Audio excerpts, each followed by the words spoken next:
প্রিয় দর্শক, আসসালামু আলাইকুম। বলেছিলাম যে 11টা বাজে লাইভে আসবো। আমি বিগত কয়েকদিন আগে গণভোট নিয়ে, অর্থাৎ গণভোটে না সম্মতি প্রদানের জন্য বা গণভোটে আমি না সম্মতি দিব, এই একটি ছোট্ট একটা নোট দিয়ে একটি ফটো কার্ড দিয়েছিলাম। সেখানে সামান্য একটু বিশ্লেষণও দিয়েছিলাম। আমি লিখেছিলাম যে গণভোটে না, এবং সেখানে আমি একটু বিশ্লেষণ দিয়েছিলাম। তারপরে অনেকেই সেটাতে অনেক কিছু বলেছে, অনেকে অনেক খারাপ কথাও বলেছে, অনেক ভালো কথা বলেছেন। এরকমই ফেসবুক বা সামাজিক যোগাযোগ মাধ্যম এসব মোটামুটি এমনই হয়।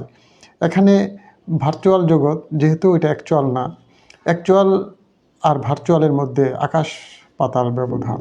আপনারা জানেন এই জিনিসটা, আমাকে আর বলতে হবে না। তো যাই হোক, আমি আজকে আমার শিরোনাম দিয়েছি যে যদি গণভোটে হা সম্মতি আসে, আগামী 12 ফেব্রুয়ারিতে যে নির্বাচন হবে, ত্রয়োদশ জাতীয় সংসদ নির্বাচন হবে, সেই সাথে গণভোটের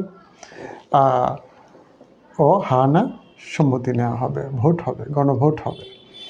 তো সেখানে আমরা অনেকেই শুধুমাত্র সরকার আমাদেরকে 4টি প্রশ্ন ব্যালটে দিবে, এই 4টি প্রশ্নের উপর বেস করে আমরা গণভোটে হা অথবা না দেব।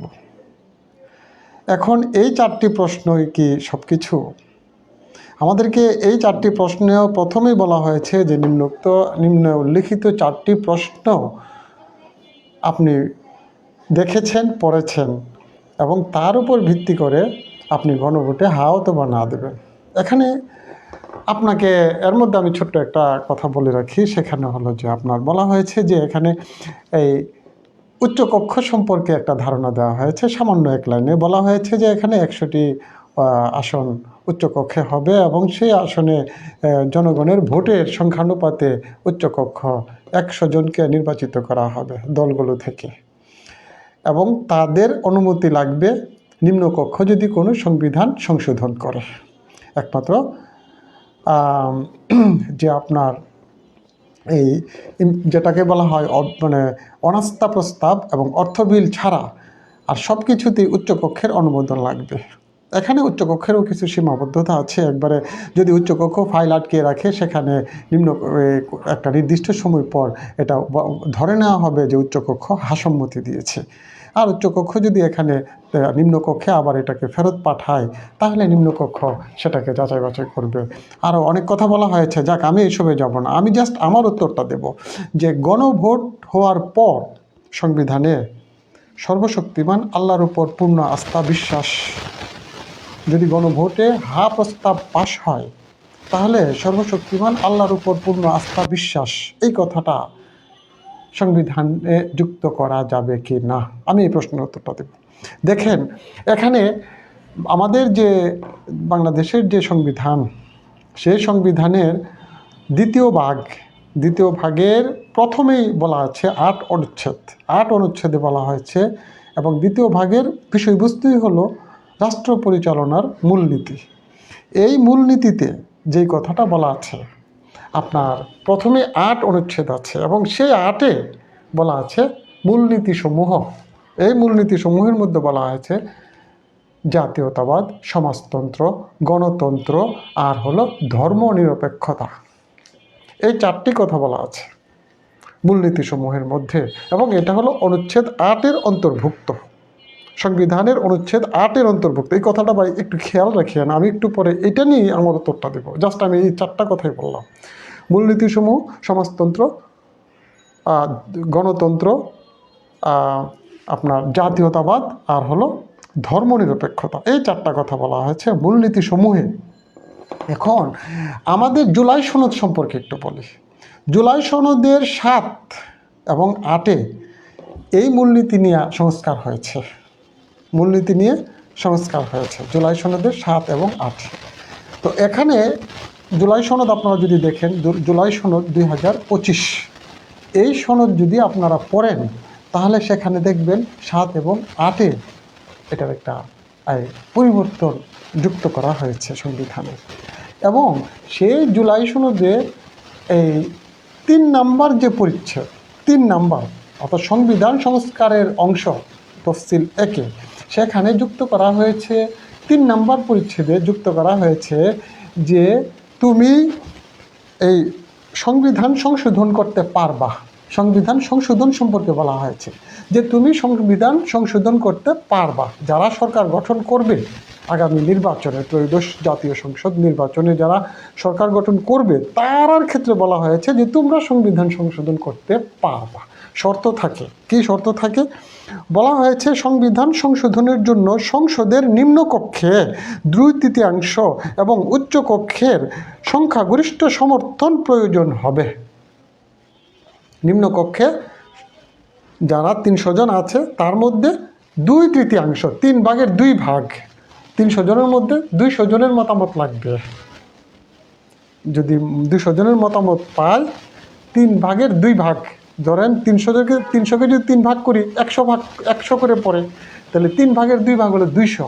এই 200 জনের মতামত যদি হ্যাঁ আসে তাহলে আপনি সংবিধান সংশোধন করতে পারবেন।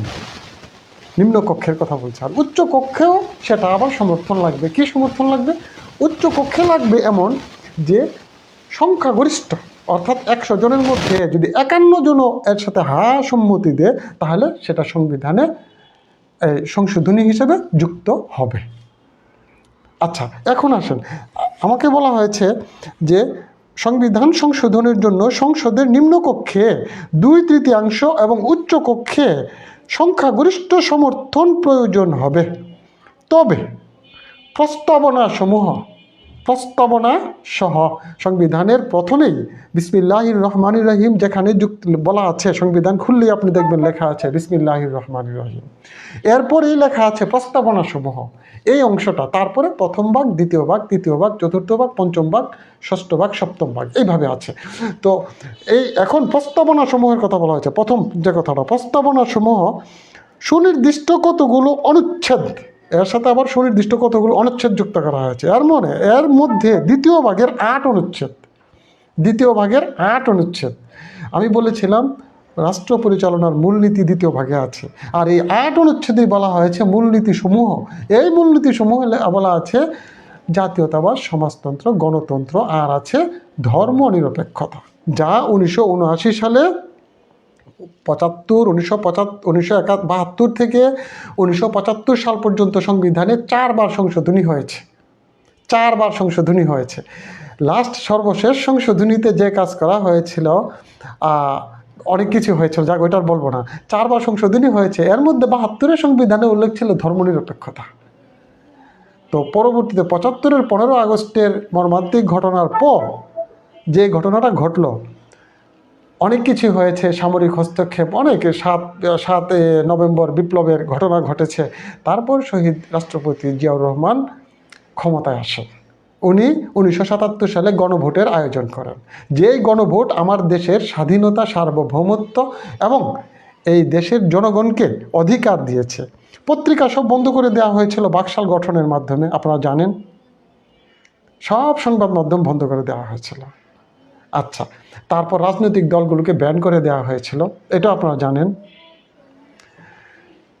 যে আমাদের এখন বর্তমানে বিচারপতিদের অপসারণ অথবা নিয়োগের ক্ষমতা রয়েছে, এবং এটা 1979 সালের আগে এটাকে ব্যান করে দেওয়া হয়েছে। এটা বলা হয়েছিল সব কিছু রাষ্ট্রপতির হাতে হবে। রাষ্ট্রপতি শাসিত সরকার ছিল তখন, বলা হয়েছে সব কিছু রাষ্ট্রপতির হাতে ন্যস্ত হয়ে গেল, বিচারপতিদের নিয়োগ, তাদের অপসারণ ইত্যাদি। কিন্তু এই সব কিছু পরবর্তীতে 1979 সালে সুপ্রিম জুডিশিয়াল কাউন্সিল নামক একটি বিষয় সংবিধানে যুক্ত করেন রাষ্ট্রপতি জিয়াউর রহমান 1979 সালে। এর সাথে সাথে এটাকে বলা হয়েছে, সংবিধানের ওই সংশোধনীকে বলা হয় পঞ্চম সংশোধনী। এইটার সাথে সাথে তিনি সংবিধানে বিসমিল্লাহির রহমানির রহিমও যুক্ত করেছিলেন।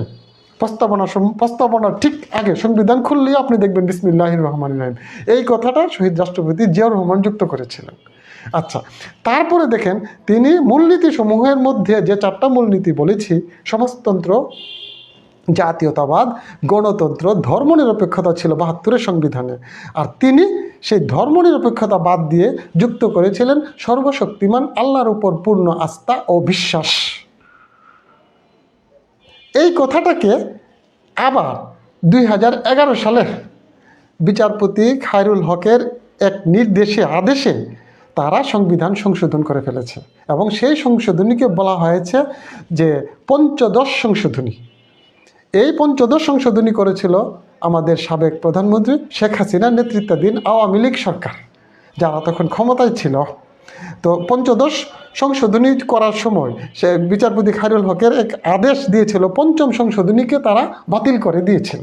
যার ফলে পঞ্চম সংশোধনী যখন বাতিল হয়ে গেল, তখন কিন্তু বাতিল করে দেওয়ার পরেও তারা বিসমিল্লাহির রহমানির রহিম বাদ দিতে পারে নাই। বাংলাদেশের জনগণ আন্দোলন করেছে এটার জন্য, কিন্তু সর্বশক্তিমান আল্লাহর উপর পূর্ণ আস্থা বিশ্বাস এই কথাটা বাতিল করে দিয়ে আবার ধর্মনিরপেক্ষতা যুক্ত করা হলো মূলনীতিতে।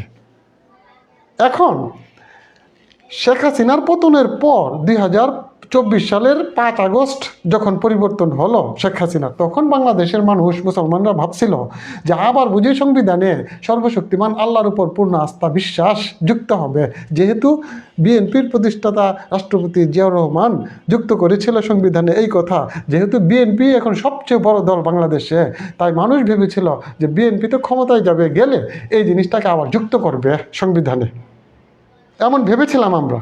এখন আমরা জানি না ভবিষ্যতে কী হবে। আমি বলছি একটু কথা, আমার কথাটা আমি এখন আমার ওই মূল কথায় আসি নাই, আমি জাস্ট এই কথাটা জাস্ট পরিচিতি। দেখেন, এখন আমি বলি যে সংবিধানে জুলাই সনদ যুক্ত হলে আপনি কি বিসমিল্লাহির রহমানির রহিম তো আছেই, সর্বশক্তিমান আল্লাহর উপর পূর্ণ আস্থা বিশ্বাস এই কথাটা সংবিধানে যুক্ত করতে পারবেন কি না? আমি বলবো না। সংবিধান অনুযায়ী, জুলাই সনদ অনুযায়ী আপনি যুক্ত করতে পারবেন না। যুক্ত যদি করতে হয় আপনাকে গণভোট করতে হবে। বারবার আপনি গণভোট করবেন বাংলাদেশে, এখন করবেন, আবার কয়েকদিন পরে গণভোট। একবার গণভোট হয়েছিল 1977 সালে। গণভোট কি সবসময় হয় বাংলাদেশ কোনো দেশে? গণভোট কেন হয়? জনগণের প্রয়োজনে গণভোট হয়। জনগণের প্রয়োজনে গণভোট হয় যখন আপনি প্যারাডক্সে পড়ে যান, সংবিধান ইত্যাদি। যেমন এখন বর্তমানে একটা প্যারাডক্সে আছে, আমরা প্যারাডক্সিক্যাল সিচুয়েশন আছে। প্যারাডক্স সম্পর্কে আপনাদের ধারণা নিশ্চয় আছে, এর আগে আমরা অনেকবার বলেছি প্যারাডক্সকে। প্যারাডক্স হলো এমন এক বিষয় যার কোনো সমাধান খুঁজে পাওয়া যায় না। যেমন আপনি ধরেন আমাদের যে 8 আগস্টে যে বর্তমান অন্তর্বর্তীকালীন সরকার যে শপথ গ্রহণ করেছিল 2024 সালে, কার অধীনে, কিসের ভিত্তিতে? এটা বলা হয়েছিল 106, সংবিধানের 106, অর্থাৎ ডক্ট্রিন অফ নেসেসিটি যদি আপনি বলেন তাহলে, অর্থাৎ সুপ্রিম কোর্টের পরামর্শক্রমে রাষ্ট্রপতি সুপ্রিম কোর্টের কাছে পরামর্শ চেয়েছেন, তখন এই সুপ্রিম কোর্ট পরামর্শ দিয়েছেন তোমরা সরকারটা গঠন করো। তারা সেই ক্রমে, এটা one kind of doctrine of necessity, মানে প্রয়োজনীয়তা মতবাদ অনুযায়ী তারা সরকার গঠন করেছে। এইসব ক্ষেত্রে মূলত তাদেরকে বৈধতা বা তারা কি বৈধ কিনা এইসবের জন্য জনগণের একটা মতামত নেওয়ার জন্য গণভোট হয়। গণভোট কি সবসময় হয়? তা আপনি কি সংবিধানে সর্বশক্তিমান আল্লাহর উপর পূর্ণ আস্থা বিশ্বাস এই কথাটা যুক্ত করার জন্য কি আবার গণভোট করবেন? আর বিশ্ববাসী এটা মানবে? সারা বিশ্বের জনগণ, সারা বিশ্বের কূটনীতিক বহির্বিশ্ব কি এটা মানবে? কোনোদিন মানবে? আর যদি না মানে, সেই ক্ষেত্রে কি আপনার দেশটাকে আপনি ভালো রাখতে পারবেন? এখন আমি বলছিলাম, দেখেন জুলাই সনদে স্পষ্ট করে উল্লেখ আছে যে এইসব অনুচ্ছেদ, সংবিধানের 8 অনুচ্ছেদ, অর্থাৎ বর্তমান যে সংবিধান চালু আছে সেই সংবিধানের 8 অনুচ্ছেদ যদি পরিবর্তন করতে হয় তাহলে গণভোটের প্রয়োজন হবে। তাহলে সংবিধানের 8 অনুচ্ছেদে কী বলা আছে? রাষ্ট্র পরিচালনার মূলনীতি। আর রাষ্ট্র পরিচালনার মূলনীতিতে আছে সমাজতন্ত্র, গণতন্ত্র, জাতীয়তাবাদ, আর আছে ধর্মনিরপেক্ষতা। আর এখন বর্তমানে যুক্ত করা হয়েছে ধর্মনিরপেক্ষতা বাদ দিয়েছে, ঠিক আছে, কিন্তু তারা কিন্তু ওই আমাদের যে সর্বশক্তিমান আল্লাহর উপর পূর্ণ আস্থা বিশ্বাস সেটা কিন্তু যুক্ত করে নাই। তারা ধর্মনিরপেক্ষতা ছিল, এই কথাটা এক কথাই ছিল, এখন এটার বিশ্লেষণ করে যুক্ত করছে, আরও মজা রসকস দিয়ে যুক্ত করছে তাদের প্রভুদেরকে খুশি করার জন্য। আর আমরা মুসলমানরা লাফাচ্ছি, এত লাফ, এখান থেকে সেখান থেকে ব্যাঙের মতো লাফাচ্ছি। আর বিশেষ করে ইসলামী দলগুলো আমাকে বলে মানুষ, জানেন, মানুষ আমাকে বলে, আমরা শুনি এই বাংলাদেশটা নাকি 95% মুসলিমের দেশ। আর আমি বলি, জানেন, এই বাংলাদেশটা 95% মূর্খের দেশ। যখন আমাকে কেউ গালি দেয়, আমি এই কথা যখন বলি, তখন আমার মনে কষ্ট লাগে। আর আমার মনে হয় এই বাংলাদেশে 95% লোকই মূর্খ। আর যদি মূর্খ না হইতো, তারা নিজেরাই নিজেদের অধিকারের বিরুদ্ধে কেন ভোট দিতে যাবে? গণভোট, যেখানে সর্বশক্তিমান আল্লাহর উপর পূর্ণ আস্থা বিশ্বাস এক ধর্মপ্রাণ মুসলিম বাংলাদেশের রাষ্ট্রনায়ক যিনি ছিলেন, যিনি বাংলাদেশের মধ্যে গণতন্ত্র প্রতিষ্ঠা করেছেন, যিনি বাংলাদেশের সংবাদ মাধ্যম স্বাধীনতা দিয়ে সংবাদ মাধ্যমের স্বাধীনতা ফিরিয়ে দিয়েছিলেন, যিনি বিচার বিভাগের স্বাধীনতা ফিরিয়ে দিয়েছিলেন, যিনি এই দেশে গণতান্ত্রিক রাজনৈতিক দলগুলোকে পুনরায় তাদের রাজনীতি করার অধিকার ফিরিয়ে দিয়েছিলেন, তিনি যুক্ত করেছিলেন সর্বশক্তিমান আল্লাহর উপর পূর্ণ আস্থা বিশ্বাস এই বাংলাদেশের সংবিধানে। আর এখন ধর্মের নামে যারা রাজনীতি করে, তারাই চাচ্ছে সংবিধান থেকে চিরতরে আমার এই অধিকার তুলে দিতে। ওদেরকে কি আমি মূর্খ বলবো, নাকি ওদেরকে আমি শিক্ষিত বলবো? আর এদের পিছনে যারা লাফাচ্ছে, তারা একটা করে নিজেদেরকে অনেক মানে অনেকটাই মনে করে যে জ্ঞানী ভাব দেখায় যে আমরা ইউনিভার্সিটিগুলিতে পাশ করে ফেলছি, এই করছি সেই করছি। ইউনিভার্সিটিতে যেসব ছেলেবেলেরা আসে, first year, second year, third year, fourth year, তাদের মেধা কতটুকু আমরা জানি, তারা কতটুকু শিখে? তারা শুধু পাঠ্য বই সম্পর্কে জানে। পাঠ্য বই পড়াশোনা হলো এক জিনিস, যে আপনি টেক্সট বুকের যে জ্ঞান অর্জন করবেন সেটা হলো এক জিনিস, আর পারিপার্শ্বিক এক্সট্রা অর্ডিনারি অর্জন করা হলো অন্য জিনিস। এক্সট্রা অর্ডিনারি অনেক সময় ঘরের পরিবার থেকে আসে, অনেক সময় সমাজ থেকে আসে। আপনি বিদেশ ভ্রমণ করবেন তত আপনার এক্সট্রা অর্ডিনারি আসবে। আপনি যত পড়াশোনা করবেন, আউট বই, পত্রিকা, বই, অন্যান্য উপন্যাস ইত্যাদি যখন পড়বেন, পবিত্র কোরআন যখন পড়বেন, আপনি যদি অন্য ধর্মের হন, যখন আপনি পুরাণ পড়বেন, আপনি যখন ত্রিপিটক পড়বেন, তখন আপনার মধ্যে একটা জ্ঞান, আলাদা জ্ঞান আসে। এখন ইউনিভার্সিটিতে তারা লাফালাফি, মানে আমার ভাই বলছে, আমার ভাই নারায়ে তাকবীর আল্লাহু আকবার বলে স্লোগান দেয়, সুতরাং আমার ভাই হলো পাক্কা খাঁটি মুসলমান। আরে বাবা, এখন ইহুদিরাও নারায়ে তাকবীর আল্লাহু আকবার বলে তোমাকে ঠকানোর জন্য। মিয়া,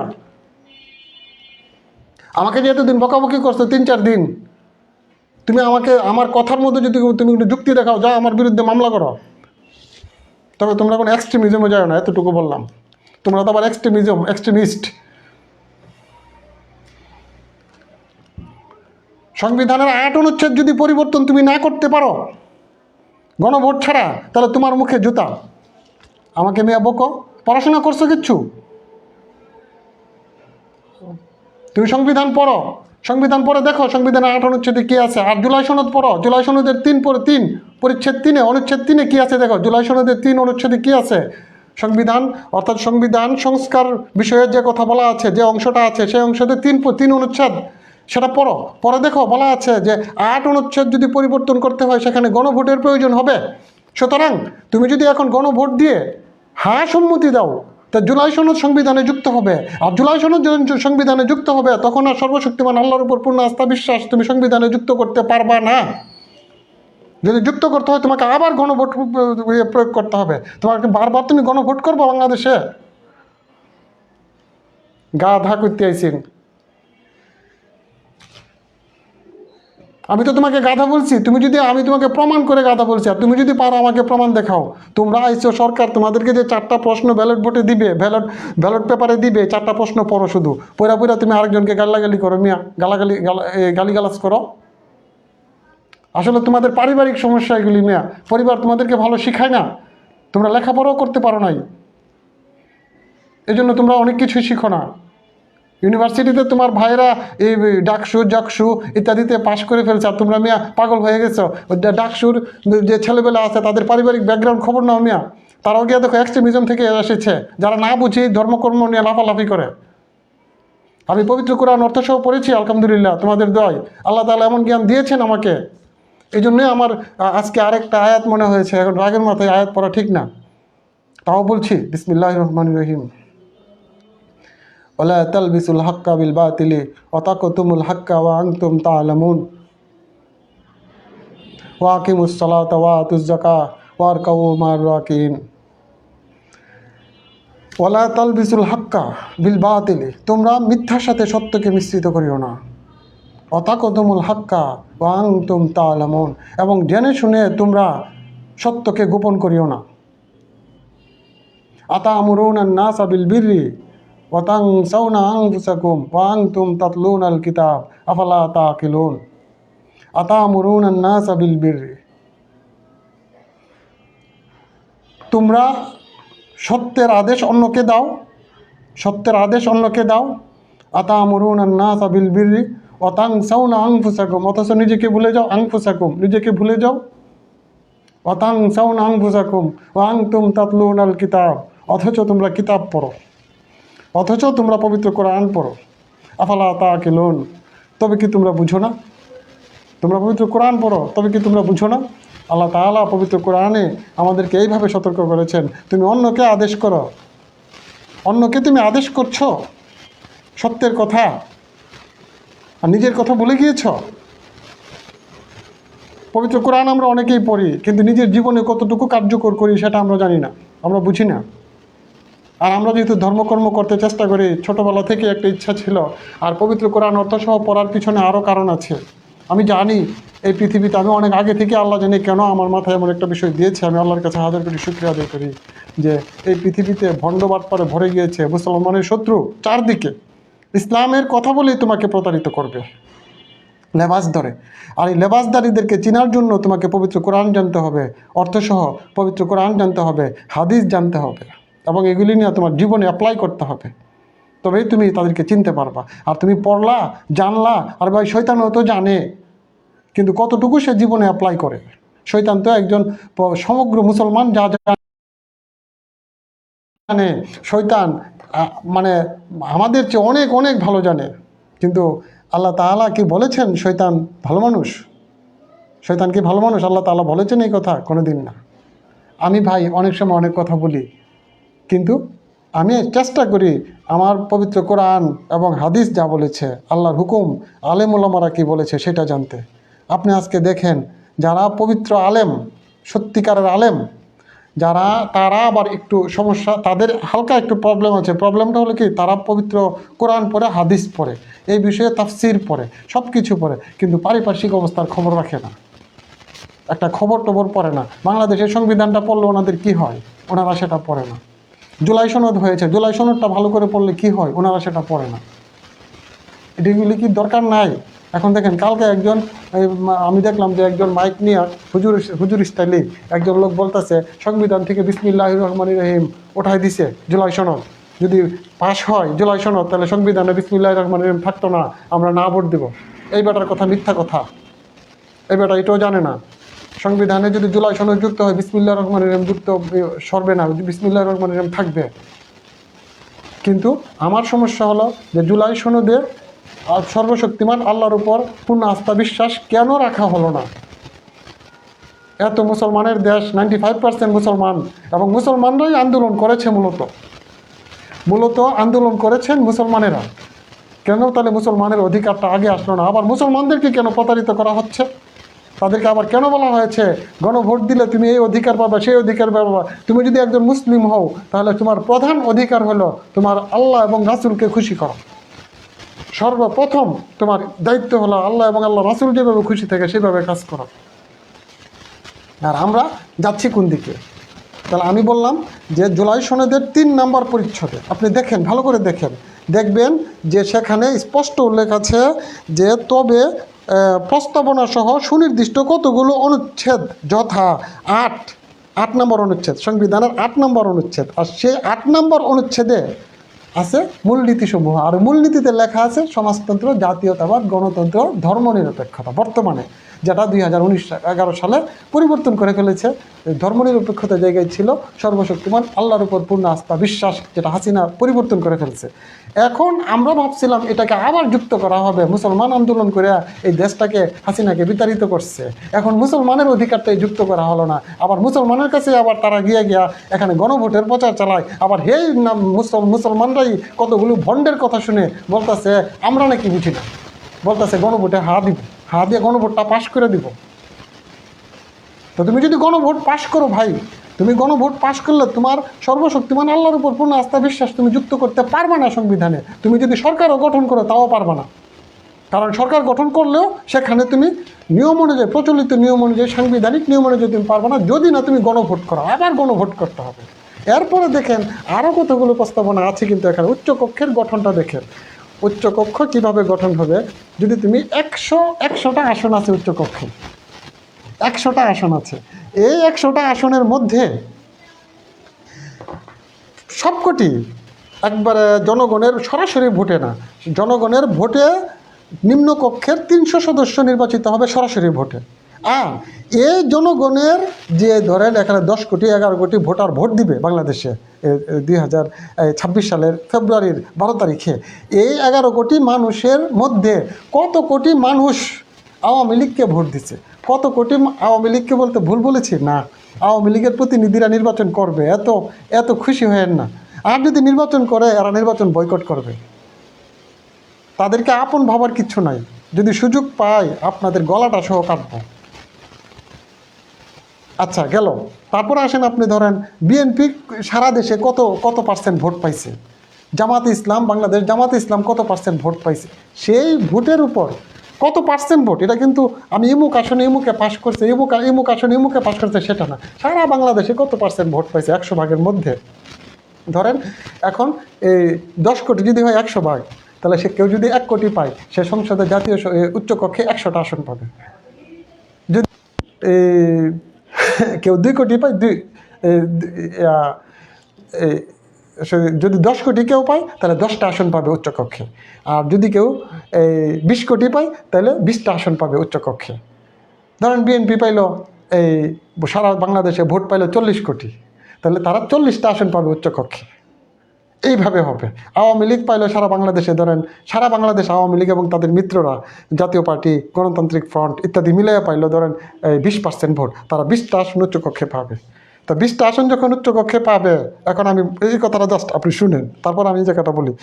সংবিধান সংশোধনের জন্য সংসদের নিম্নকক্ষে 2/3 সংসদ সদস্যদের ভোট লাগবে, মানে 300 জনের মধ্যে 200 জনের ভোট লাগবে। আচ্ছা গেল, তা এবং উচ্চকক্ষের সংখ্যাগরিষ্ঠ সমর্থন লাগবে, উচ্চকক্ষের সংখ্যাগরিষ্ঠ সমর্থন লাগবে যদি কোনো সংশোধনী করতে হয়। তাছাড়া ধরেন এখন আওয়ামী লীগ এবং তার সমর্থকরা 20টা আসন পাইলেন উচ্চকক্ষে, আপনার উচ্চকক্ষের কিন্তু সমর্থন দরকার, 100টার মধ্যে 20টা কিন্তু আওয়ামী লীগ এবং অন্যরা পাইছে। তারা কি জীবনে আপনার কোনো সংবিধান, তারার বিরুদ্ধে গেলে কোনো সংবিধান সংশোধনের জন্য তারা আপনাকে হা ভোট দিবে? আপনি কি এটা মানেন? কোনোদিনও হবে না। আচ্ছা গেল, এখন জামাত ইসলাম বিএনপি একজনের সরকার একজন যদি বিরোধী থাকে, তা কি সরকার পক্ষকে বিরোধী পক্ষ কি ভোট দিবে সংবিধান সংশোধনের জন্য যদি সমঝোতা না আসে? ধরেন জামাত ইসলাম বিরোধী দলে থাকলো, তারা এখন ধরেন উচ্চকক্ষে আসন আছে, ধরেন না আপনি 25টাই আছে বা 25টাই পাইলো, তো 20 আর 25 কত 45, অন্যান্যরা পাইলো আরো কয়টা, ধরেন 8-10টা, তো হয়ে গেলে কত 55। তো বিএনপিকে একা কোনো সংশোধনী আনতে পারবে? কোনো সংশোধনী আনতে পারবে? এমনকি বিএনপির সাথে মিত্র যারা হয়েছে এখন, যারা তাদের নিজেদের মার্কা নিয়ে নির্বাচন করতেছে, তারারও ভোটের প্রয়োজন হবে উচ্চকক্ষে। তারাও যদি মোচড় দেয়, তাহলে বিএনপি তাদেরকে কিছুই করতে পারবে না সংবিধানের 70 অনুচ্ছেদের পরিবর্তনের কারণে। 70 অনুচ্ছেদেরও পরিবর্তন হয়েছে। তো প্রিয় দর্শক, অনেক চিল্লাচিল্লি অনেক কিছু করেছি, রাগারাগি করেছি, আসলে রাগারাগি করা ঠিক না, বুঝানোটাই উচিত। কিন্তু আমি এই কথাগুলি একটু বলেছি এই জন্য, অনেকেই আছে যারা না বুঝে চিল্লাচিল্লি করে। দেখেন, সংবিধানে যদি সর্বশক্তিমান আল্লাহর উপর পূর্ণ আস্থা বিশ্বাস যুক্ত না হয়, আমার আসে যায় না। এটা কোনো ধর্মের কোনো মূল, আমাদের ইসলাম ধর্মের যে মূল বিষয় আছে সেইগুলি না, সেইগুলির কোনোটাই না। এটা যদি যুক্ত না থাকে মুসলমান দুজুকে যাইতো না, আর এটা যুক্ত হইলে মুসলমান বেহেশতে যেত না। কিন্তু আমি বলছিলাম কি, একজন বাংলাদেশের দেশপ্রেমিক যিনি এই জিনিস যুক্ত করার কারণে, মুসলমানের অধিকার প্রতিষ্ঠা করার চেষ্টা করার কারণে এবং ভারতের আধিপত্যবাদের বিরুদ্ধে যিনি দাঁড়ানোর কারণে ভারতীয় এজেন্টরা, এই দেশীয় এজেন্টরা তাকে হত্যা করেছিল। একজন শহীদের কথা বলছি। এবং বাংলাদেশের মর্যাদা অক্ষুণ্ণ রাখার জন্য যিনি আধিপত্যবাদের বিরুদ্ধে এককভাবে দাঁড়িয়েছিলেন বাংলাদেশে, তার কথা বলছি। এবং মুসলমানরা একটা স্বীকৃতি দিয়েছিল, just one kind of recognition আপনাদের জন্য, আমাদের জন্য একটা স্বীকৃতি। এটা এই স্বীকৃতি এখান আমাদের থাকলে আমাদের জন্য মুসলিম হিসেবে আমরা একটু গর্ববোধ করি। এটা যদি সংবিধানে না থাকে মুসলমান বেহেশতে যেত না, আর থাকলেও মুসলমান দুজকে যেত না। এটার জন্য কোনো ফ্যাক্টই না, কিচ্ছু না। আমি বলছিলাম এই কথাটাই, যারা তর্ক করেন তাদের জন্য আরেকটু কষ্ট লাগে। এখানে এটা হলো ধর্মবর্ণ নির্বিড়। এখন বর্তমানে যে জুলাই সনদে যা যুক্ত করেছে, জুলাই সনদে যেগুলি যুক্ত করেছে, আসলে মূলত এগুলি হইল ফ্যাক্ট। একটা দেশের জন্য এগুলি হইল মূল, এগুলি হইল মূল। এখন আমরা মুসলমান হিসেবে, যে মুসলিম হিসেবে, ভারতীয় আধিপত্যবাদের বিরুদ্ধে একজন প্রয়াত শহীদ রাষ্ট্রপতি জিয়াউর রহমান এইটা যুক্ত করেছিলেন। তার একটা স্মৃতিও থাকে, এটা একটা স্মৃতি। আর হলো তার যে একটা ত্যাগ এই দেশের জন্য, সেই জিনিসটার একটা প্রমাণ থাকে। আর আমাদের একটা অহংকার যে আমরা মুসলিমের দেশ, মুসলমানের দেশ এটা। সুতরাং সংবিধানও এটার একটা স্বীকৃতি আছে। এখন যারা ভণ্ডামি করে তারা অনেক কিছুই বলে। আমরা অনেকে আছে আপনার, আমি দেখতেছি, আমি আমি জামাত, আমাদের বাংলাদেশ জামাত ইসলামের কথা বলি, আলহামদুলিল্লাহ অনেক জ্ঞানীগুণী মানুষ আছে। কিন্তু দেখেন আপনি রুট লেভেলে এমনও লোক আছে তাদেরকে সমর্থন করে, ওই লোকে বেপরদা বউ বাচ্চা মেয়ে বাচ্চা নিয়ে ঘুরে বাহিরে আমার এসে বলে। আমি তাকে বলি যে ভাই এটা কি, এমনিতে ধর্মকর্ম ভালোই করেন, নামাজ পড়তেছেন 5 ওয়াক্ত, বেপরদা ঘুরেন। লোকটা আবার অনুতপ্ত হয়েছে। যাই হোক, তা আরও অনেক লোককে দেখি তারা 31st নাইটে ছাদে গিয়া রান্না বান্না করে খায়, বেপরদা খায়, টিয়া করে, নাচ করে, ছবি উঠায়, ভিডিও করে আবার সামাজিক সোশ্যাল মিডিয়ায় দিয়ে সে জামাত, সে এখন ইসলামের জন্য মরে যাগা। আরে ভাই, ওইটা তো তোমার ইসলামের জন্য মরে যাওয়া তো তোমার জন্য ফরজ না, সত্য প্রতিষ্ঠার জন্য মরে যাওয়া ফরজ। তোমাকে সত্য প্রতিষ্ঠার জন্য মরে যাওয়া ফরজ। সত্য কি?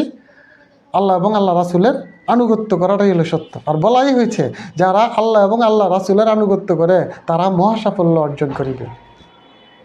ইয়া আইয়ুহাল্লাযীনা আমানুত্তাকুল্লাহা ওয়া কুলু কাওলান সাদীদা, হে ঈমানদারগণ, তোমরা আল্লাহকে ভয় করো এবং সত্য বলো, সত্য বলো, কাওলান সাদীদা। ইউসলিহ লাকুম আমালাকুম, তোমাদের কাজে বরকত আসবে। ইউসলিহ লাকুম আমালাকুম ওয়া ইয়াগফির লাকুম যুনুবাকুম, তোমাদের গুনাহগুলিকে মাফ করে দেওয়া হবে। ওয়া মা ইউতি ইল্লাহা ওয়া রাসূলাহ, যারা আল্লাহ এবং আল্লাহ রাসূলের আনুগত্য করে, ফাকাদ ফাজা ফাওজান আযীমা, আর তারা অবশ্যই অবশ্যই মহাসাফল্য অর্জন করিবে। তো আমরা যদি এখানে ভণ্ডামি করি আল্লাহ এবং আল্লাহ রাসূলের আনুগত্য নিয়ে, আমাদেরকে কঠিন হিসাব দিতে হবে। আমি কেউ কোনো করার জন্য বলি না, আমি শুধু আমার মনের মত প্রকাশ করেছি। এখানে মত প্রকাশ করেছি এই জন্য, যারা ইসলামী দলের নাম বলে কিন্তু তারা সত্যটা মানুষকে শোনাচ্ছে না, তার ভক্তদেরকে শোনাচ্ছে না, তার অনুসারীদেরকে শোনাচ্ছে না। আমিও তো হইতে পারি বাংলাদেশ জামাত ইসলামের একজন অনুসারী, কারণ আমি তো অনেক শিবিরের অনেক ভাইদেরকে চিনি। আমি মেসে থেকেছি, আমি শিবিরকে চিনি সেই 2004 সাল থেকে, কারণ আমি মেসে থেকেছি ঢাকা শহর। শিবিরের মেসেও আমি কয়েকবার থেকেছি। আমি জামাত ইসলামকে চিনি সেই 2004-05 সাল থেকে। আজকে কত বছর? 20 বছর, 21 বছর হয়েছে। তো আমি কি তাদের প্রতি ভালোবাসা আমার নাই? অবশ্যই আছে। ওনাদের কর্মকাণ্ড ম্যাচে কি হয় না হয় সব আমি জানি। তারা ম্যাচে কেউ একজন নামাজ না পড়লে কি করে, ম্যাচে যদি সকালবেলা উঠে হাদিসের বই না পড়লে তারা কি করে, তারা যে নারায়ে তাকবীর আল্লাহু আকবার স্লোগান দেয়, এটা আমার হৃদয় কেড়ে নেই। তারা যে একসময় একটা গান গাইতো, কোনো একদিন এদেশের আকাশে কালেমার পতাকা দুলবেই, আজকে তো এই গান আমরা শুনি না। কিসের প্রভাব, কি নিয়ামক তাদেরকে দেওয়া হয়েছে? নিশ্চয়ই তারা মুসলেকা দিয়েছে। আগের জামাত ইসলাম এখন আর নাই। আমার মনে হয় তারা তো এখন আর এই গান গায় না, এদেশের আকাশে কোনো একদিন কালেমার পতাকা দুলবে। তারা আমার কাছে তাদের অনেক কর্মকাণ্ড ভালো লাগে, কিন্তু তারা কেন একটা মিথ্যা অথবা একটা সত্যের মধ্যে পার্থক্য মানুষকে শিখায় না? কেন গণভোটের জন্য তারা হা বলে, হা চায়? তারা যদিও হা চায়, আমি অবশ্যই হাতে রাজি, কিন্তু তারা কেন সত্যটা বলে না? সত্যটা কেন বলে না যে সংবিধানে সর্বশক্তিমান আল্লাহর উপর পূর্ণ আস্থা বিশ্বাস উঠিয়ে দিয়েছে এই দেশের ইসলাম বিদ্বেষীরা, আধিপত্যবাদের পক্ষে যারা আধিপত্যবাদকে আবার এই দেশে রিইনস্টল করতে চায়, যারা উচ্চকক্ষে আধিপত্যবাদকে 20টা থেকে 25টা আসনে রাখতে চায়, তারাই কথাটা কেন জনগণকে বলে না? তারপর যদি জনগণের ইচ্ছা হয় হাতে দিবে, আমার সমস্যা নাই, না হাতে দিবে আমার সমস্যা নাই, আমিও হাতে দিতে পারি তাদের কথায়। তারা যদি এমন সত্য একটা প্রকাশ করে, আমি তো হাতে দিতে পারি, সমস্যা কি? আমিও হাত দিব। আমি তো মানবো কোন নেতাকে, যেই নেতা আমাকে সত্য মিথ্যার পার্থক্য বুঝাবে। ওয়ালা তালবিসুল হাক্কা বিল বাতিলি ওয়া তাকতুমুল হাক্কা ওয়া আনতুম তা'লামুন। তোমরা জেনে শুনে সত্যকে মিথ্যার সাথে সত্য গোপন করো না, আর সত্যকে মিথ্যার রঙে রাঙ্গিয়ে দিও না। আল্লাহ তাআলা পবিত্র কোরআনে এইভাবে বলছে। আর মানে তুমি সত্য এবং মিথ্যার মধ্যে একটা পার্থক্য করো, যা সত্য তা মানো, মিথ্যাকে পরিহার করো, বর্জন করো। আমি আমার নীতিতে অটল, সুতরাং আমাকে অনেক অনেক লোকে অপছন্দ করে, তাতে আসা যায় না ভাই। আমি অনেক কষ্ট করে জিন্দগি পরিচালনা করি, ডানে বামে শত্রুর অভাব নাই। এই দিকে এই লোকে দুর্নীতি করতেছে, স্পষ্ট বলে দিচ্ছে, এই ভাই তুমি দুর্নীতি করো কেন? অবশ্য গোপনে পারতাম তার সাথে ষড়যন্ত্র করতে।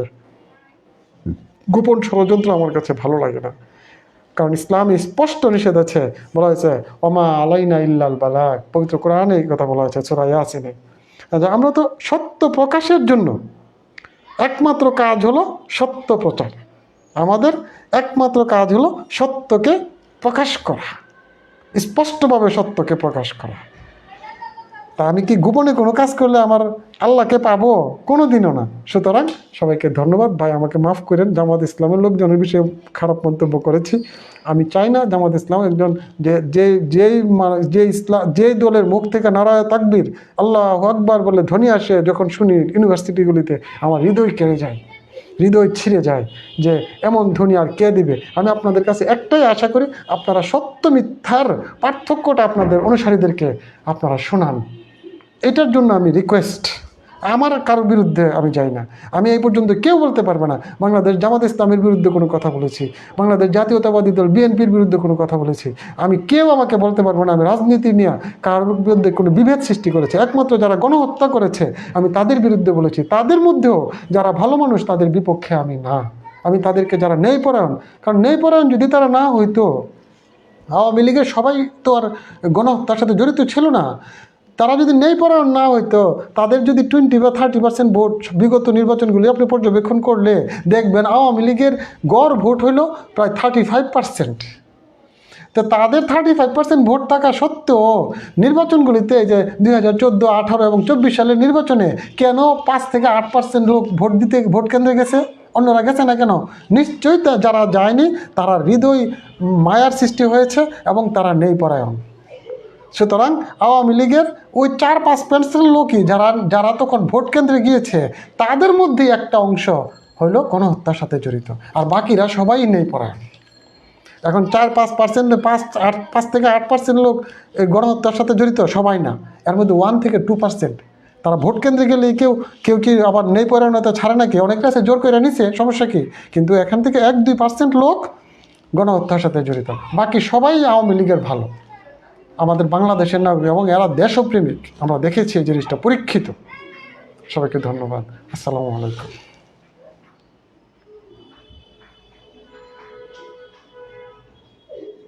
এটা কি?